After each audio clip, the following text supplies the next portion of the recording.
दोस्तों आज के इस वीडियो के द्वारा हम ये सीखने वाले हैं कि हम किस प्रकार से कॉन्टेक्टर का इस्तेमाल करते हुए ऑटो चेंजवर स्विच बनाएंगे। मतलब कि इस प्रकार का जो ऑटो चेंजवर स्विच होता है इसी को पूरा का पूरा बनाएंगे, वो भी कॉन्टेक्टर का इस्तेमाल करते हुए। लेकिन मैं जो आपको ऑटो चेंजवर स्विच बताने जा रहा हूँ ये ऑटो चेंजवर स्विच इस वाले से भी एडवांस होगा, क्योंकि अभी के टाइम पे जो मैं चेंजवर स्विच बनाने जा रहा हूँ इस वाले ऑटो चेंजवर स्विच में टाइमर का भी इस्तेमाल करूंगा। टाइमर क्या काम करेगा आप आगे समझ जाओगे, ठीक है। तो जो भी मैं आपको वायरिंग बताने जा रहा हूँ, वायरिंग बताने के लिए मैं यहाँ पे सर्किट डायग्राम का इस्तेमाल करूंगा। इसी सर्किट डायग्राम के अनुसार हम पूरा कनेक्शन करेंगे। वैसे तो मेरे पास में यहाँ पे दो अलग अलग सर्किट डायग्राम है, दोनों का थोड़ा सा वर्किंग अलग है। मैं आपको एक्सप्लेन कर दूंगा किस प्रकार से कौन सा सर्किट डायग्राम के अनुसार एटीएस वर्क करेगा, ठीक है। तो अभी के टाइम पे हम क्या करने वाले हैं, ये वाला जो सर्किट डायग्राम है इसी के अनुसार पूरा कनेक्शन करेंगे। ऑटो चेंजेबल स्विच बनाने के लिए आपको इस्तेमाल करना पड़ेगा दो कॉन्टेक्टर। एक कॉन्टेक्टर इस्तेमाल किया जाएगा मेन पावर सप्लाई को चालू बंद करने के लिए, दूसरा कॉन्टेक्टर इस्तेमाल किया जाएगा जो आपके घर में सोलर पावर सप्लाई, इन्वर्टर का पावर सप्लाई, यूपीएस का पावर सप्लाई या फिर जो आपके घर में जनरेटर का पावर सप्लाई है उस पावर सप्लाई को चालू बंद करने के लिए। मतलब कि आपके घर में जो पावर सप्लाई जाएगा उस पावर सप्लाई को कंट्रोल करने के लिए आपको दो कॉन्टेक्टर का इस्तेमाल करना पड़ेगा। अब ये जो कॉन्टेक्टर है इन दोनों कॉन्टेक्टर को चालू बंद करने के लिए, मतलब कि जो पावर सप्लाई है उसको पहुंचाने के लिए मैं यहाँ पे दो अलग अलग एमसीबी का इस्तेमाल कर रहा हूँ। तो ऑटो चेंजओवर स्विच बनाने के लिए ये जो सर्किट डायग्राम है इसको हम फॉलो करेंगे। तो सर्किट डायग्राम में बताया गया कि हमें यहाँ पे दो अलग अलग सर्किट का इस्तेमाल करना पड़ेगा।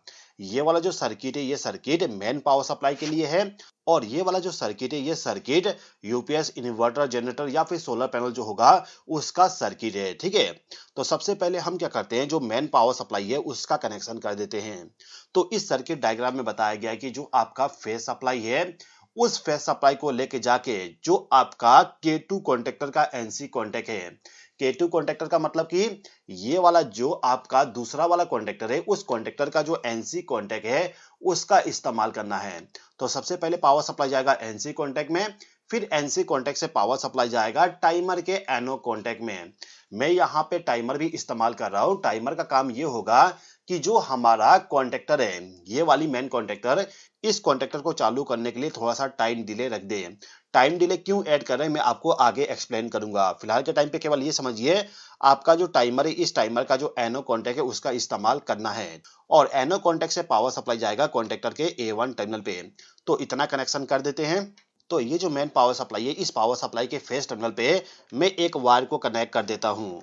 अब इस वायर का जो दूसरा सिरा है इसको लेके जाना है, और जो दूसरे पावर सप्लाई का कॉन्टेक्टर है उस कॉन्टेक्टर का जो एनसी कॉन्टेक्ट है, एनसी कॉन्टेक्ट इसका यहाँ पर है नीचे में, तो इस वाले टर्मिनल के साथ इस वायर को कनेक्ट करना होगा। वायर थोड़ा सा बड़ा है तो मैं इसको कट कर देता हूँ, और इसका जो इंसुलेशन इसको रिमूव करके मैं यहाँ पे डायरेक्टली एनसी कॉन्टेक्ट में इसको कनेक्ट कर देता हूँ। अब इस वाले एनसी कॉन्टेक्ट का जो आउटपुट टर्मिनल है उस टर्मिनल से एक वायर को कनेक्ट करके लेके जाना है। तो मैं यहाँ पे इस वाले वायर को कनेक्ट कर देता हूँ। एनसी कॉन्टेक्ट पे मैंने इस वायर को कनेक्ट कर दिया। अब इससे जो पावर सप्लाई जाएगा वो जाएगा टाइमर के एनो कॉन्टेक्ट पे। अब ये जो टाइमर है इस टाइमर का जो सर्किट डायग्राम है इसमें बताया गया है कि 2 नंबर का जो टर्मिनल है इस पे हमें इनकमिंग पावर सप्लाई कनेक्ट करना पड़ेगा, और इसके बाद जो 3 नंबर का टर्मिनल है वो टर्मिनल होता है एनो कॉन्टेक्ट। तो एनो कॉन्टेक्ट ही हमें इस्तेमाल करना है, तो हमें क्या करना होगा, 2 नंबर और 3 नंबर टर्मिनल का इस्तेमाल करना पड़ेगा। तो जो मैंने वायर एनसी कॉन्टेक्ट में कनेक्ट किया है इस वायर का जो दूसरा सिरा है इसको ले जाके टाइमर का जो 3 नंबर का टर्मिनल है जो कि एनो कॉन्टेक्ट होता है उस कॉन्टेक्ट के साथ मैंने इस वायर को कनेक्ट कर दिया। अब जैसा कि सर्किट में बताया गया है कि जो एनो कॉन्टेक्ट है टाइमर वाली उस कॉन्टेक्ट के द्वारा पावर सप्लाई जाएगा मेन कॉन्टेक्टर के A1 टर्मिनल पे। तो हम क्या करेंगे, जो हमारा इस टाइमर का एनो कॉन्टेक्ट है, जैसे कि मैंने आपको बताया टाइमर का जो 2 नंबर का टर्मिनल है वो होता है कॉमन टर्मिनल, तो उस वाले टर्मिनल के साथ मैं इस वाले वायर को कनेक्ट कर दिया।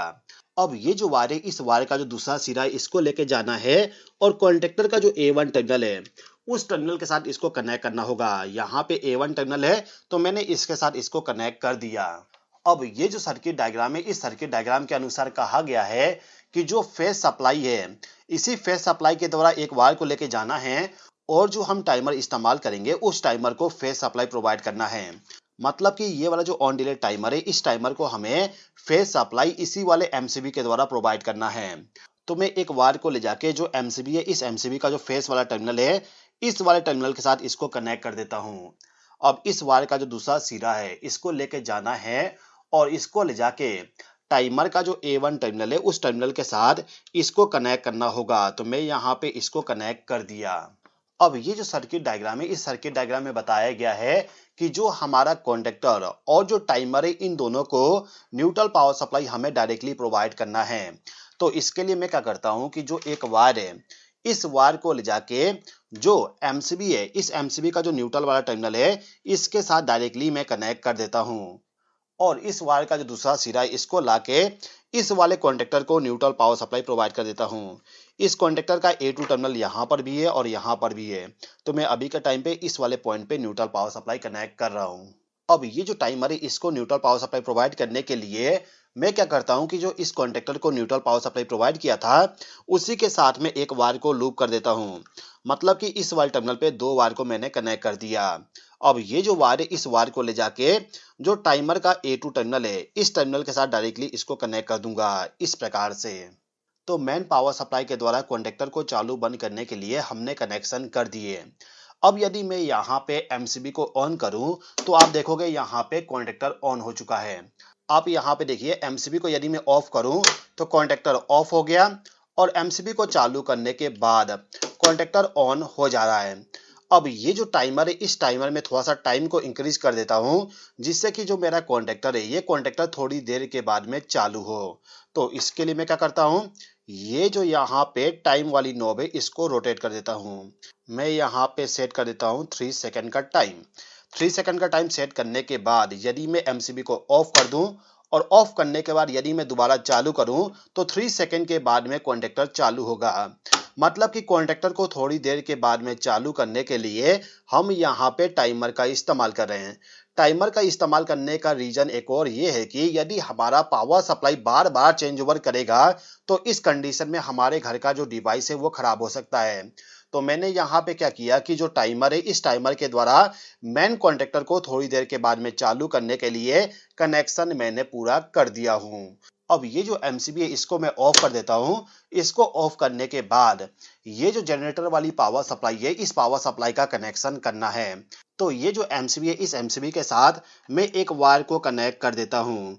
फेज सप्लाई के साथ मैंने इस वाले वायर को कनेक्ट कर दिया और इस वायर का जो दूसरा सिरा, इसको लेके आना है और जो मेन पावर सप्लाई वाली कॉन्टेक्टर है, इस कॉन्टेक्टर का जो एनसी कॉन्टेक्ट है, इस कॉन्टेक्ट के साथ हमें इस वायर को कनेक्ट करना होगा। यदि आप सर्किट डायग्राम में देखोगे कि जो आपका फेज सप्लाई है, वो फेज सप्लाई सबसे पहले जाएगा एनसी कॉन्टेक्ट में और एनसी कॉन्टेक्ट से पावर सप्लाई जाएगा कॉन्टेक्टर के A1 टर्मिनल पे। ये जो एनसी कॉन्टेक्ट है, ये एनसी कॉन्टेक्ट दूसरे कॉन्टेक्टर का एनसी कॉन्टेक्ट होगा।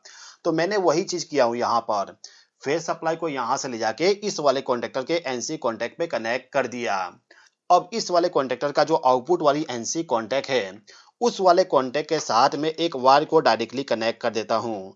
यहाँ पे मैंने इस वाले वायर को कनेक्ट कर दिया और इस वाले वायर के दूसरे सिरे को ले जाके इस वाले कॉन्टेक्टर को फेज सप्लाई प्रोवाइड कर देता हूँ। फेज सप्लाई वाली टर्मिनल यहाँ पर है, तो इसके साथ मैंने इस वायर को कनेक्ट कर दिया। अब दोस्तों, ये जो सर्किट डायग्राम है, इसमें यदि आप देखोगे तो इस वाले कॉन्टेक्टर के साथ में मैं टाइमर का इस्तेमाल नहीं कर रहा हूं, जबकि इस वाले कॉन्टेक्टर के साथ मैंने टाइमर को भी कनेक्ट किया था। ऐसा मैं इसलिए कर रहा हूं क्योंकि मुझे यहाँ पे इस वाले कॉन्टेक्टर को ही केवल थोड़ी देर के बाद में चालू करना है। जैसे कि आपको मालूम है, हमारे घरों में जो पावर सप्लाई आता है, कभी कभी चालू बंद होने लगता है। तो इस कंडीशन में मैंने यहाँ पे टाइमर कनेक्ट कर दिया, जिससे कि यदि पावर सप्लाई आता है, पावर सप्लाई आने के बाद यदि बंद हो जाती है तुरंत ही, तो हमारा जो कॉन्टेक्टर है, वो कॉन्टेक्टर ऑन ना हो, मतलब कि चेंज ओवर ना हो। थोड़ी देर वेट करे कि पावर सप्लाई सही तरीके से आ गया है कि नहीं आ गया, उसके बाद ही इस वाले कॉन्टेक्टर को चालू करे। अब ये वाला जो कॉन्टेक्टर है, इस कॉन्टेक्टर के साथ भी यदि आप चाहो तो टाइमर को कनेक्ट कर सकते हो। इसके लिए आपको सेम तरीका इस्तेमाल करना पड़ेगा। मतलब कि ये वाला जो सेकेंड सर्किट डायग्राम है, इस डायग्राम के अनुसार आप कनेक्शन कर दीजिएगा। जो आपका पावर सप्लाई है, पावर सप्लाई आएगा सबसे पहले एनसी कॉन्टैक्ट में, एनसी कॉन्टैक्ट से पावर सप्लाई जाएगा टाइमर के एनो कॉन्टैक्ट पर, और एनो कॉन्टैक्ट से पावर सप्लाई चला जाएगा कॉन्टैक्टर को चालू करने के लिए।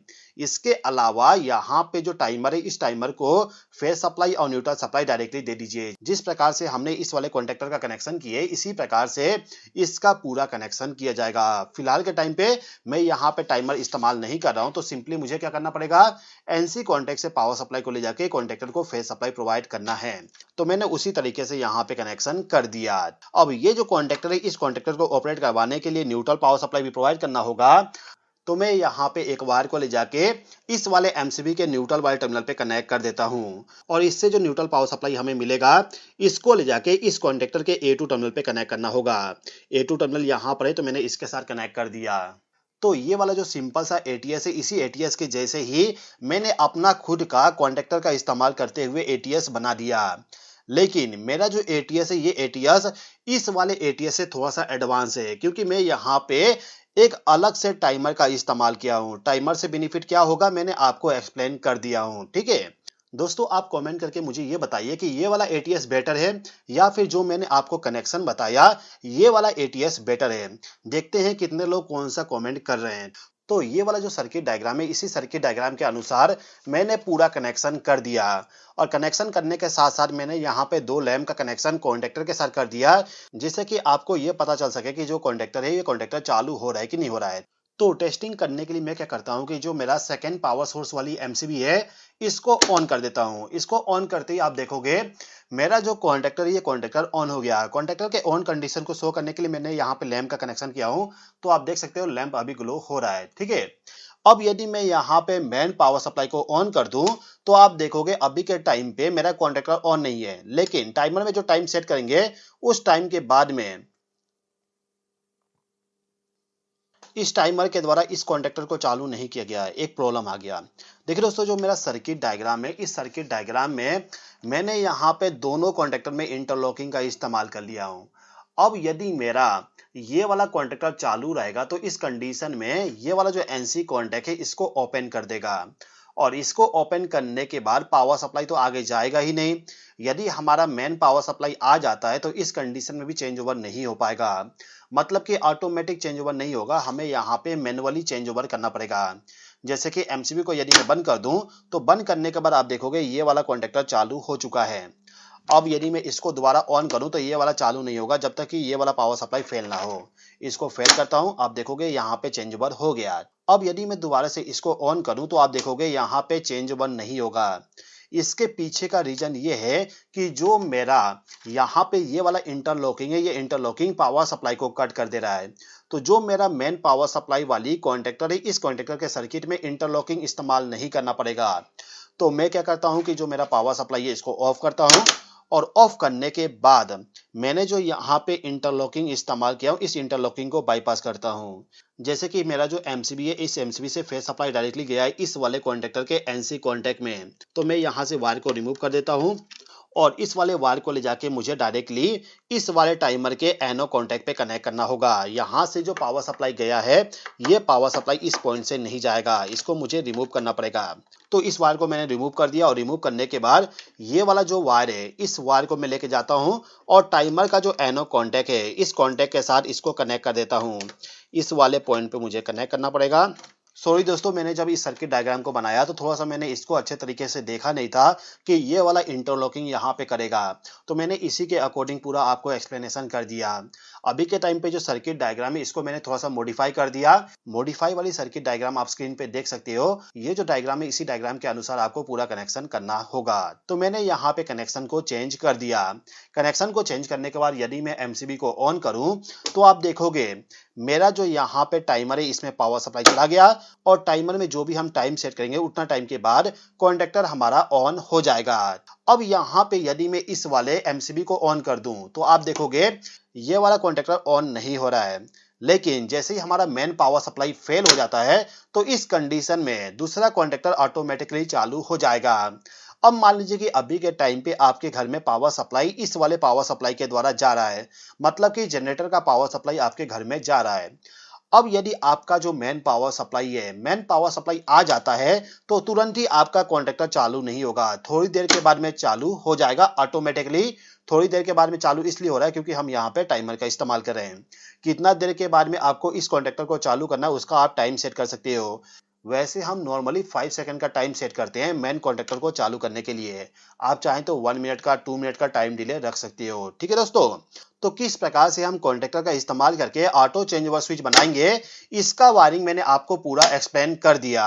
दोस्तों यदि आप इस वाले एटीएस का इस्तेमाल करके वायरिंग सीखना चाहते हो तो इसका वीडियो मैंने ऑलरेडी बना दिया हूं।